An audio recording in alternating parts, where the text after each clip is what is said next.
Thefts are on the rise all over the country, especially in Baltimore City. WMAR 2 News' Mallory Safaste breaks down the startling figures and the mayor's response to this spike in property crime, because if it's a matter to you, it is a matter for Mallory.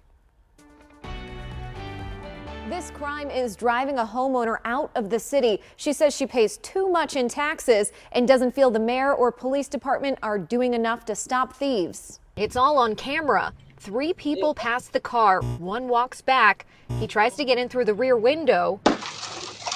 A second person takes a turn. He climbs in, breaks off the steering wheel column, but then bails out the driver's side after the alarm goes off.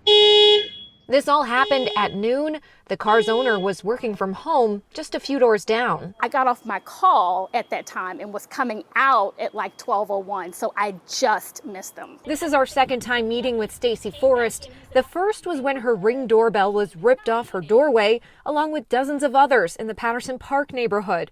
Now it's her car that's going to cost her a lot more to repair. About 30 people next door reached out to me directly to tell me that their car had been stolen recently, and this is all within the last month and a half. The data reflects that. According to Baltimore police, there have been more than 4,000 auto thefts or attempted thefts since the start of the year, compared to 1,500 for the same time last year. And while incidents are up, arrests aren't.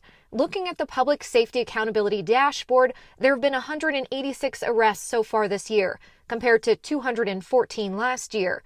No convictions yet this year, and of the 397 total arrests last year, 7 people were found guilty. I think that what is happening is that they know the police is not going to do anything. For Stacy, this is the final straw. My house is actually going up for sale this month. I'm going to be the 4th house in this block in the last 2 months whose houses are going up for sale. When you go out to a county, you go to another city and it happens to where you're going to run. You cannot escape this issue. We asked Baltimore Mayor Brandon Scott about this surge in car thefts and property crime.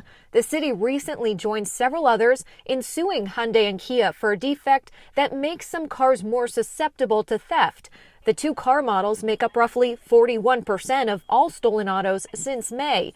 However, property crime overall is up 37% year over year. It's about the quality of the arrest, and of course, once we make the arrest, the disposition and what happens in court is beyond our control. We know, I'll bring this up and say this loud and very clearly right now, we have an issue with folks being released that shouldn't be released. Stacy invested in Baltimore. She loves the park, the restaurants, her favorite Black-owned wine store, but she's lost hope in the leadership. If a friend came to you and said, I was looking at moving into the city. Don't do it. Don't do it. No, save your money and go someplace else where there's, where you're going to have a better ratio of safety. Your insurance is not going to go up. You're not going to have to worry about paying high taxes. No, don't do it. Please don't. We have challenges in our city. We are working towards those challenges each and every day. But what we have to also acknowledge is the progress being made. We should be talking about how we're seeing these significant reductions in violent crime in the city of Baltimore, in addition to highlighting concerns like this. Baltimore police confirmed that an officer met with Stacy the day of the incident at around 7 p.m. and the investigation is open and ongoing. If you have a Hyundai or Kia, you're strongly urged to install the free security software update. Free steering wheel locks for impacted cars are also available at local police districts. For WMAR 2 News, I'm Mallory Safaste. Now, Stacy let us know that she had a criminal conviction for unlawful taking of a car back in 2013. She said it involved a lending dispute and her sentence was suspended, but she served probation and said she has turned her life around. July is National Vehicle Theft Prevention Month, and according to state police, a car is stolen every 47 minutes here in Maryland. So if you take out your phone right now, you scan the QR code right there on your screen. This will take you to Mallory's report, and there she has information on how you can prevent auto theft, plus how to check if your Hyundai or Kia is eligible for a security software update. And if you have a matter for Mallory, she wants to hear from you, you can email her at mallory@wmar.com, or you can find her on Facebook and Twitter.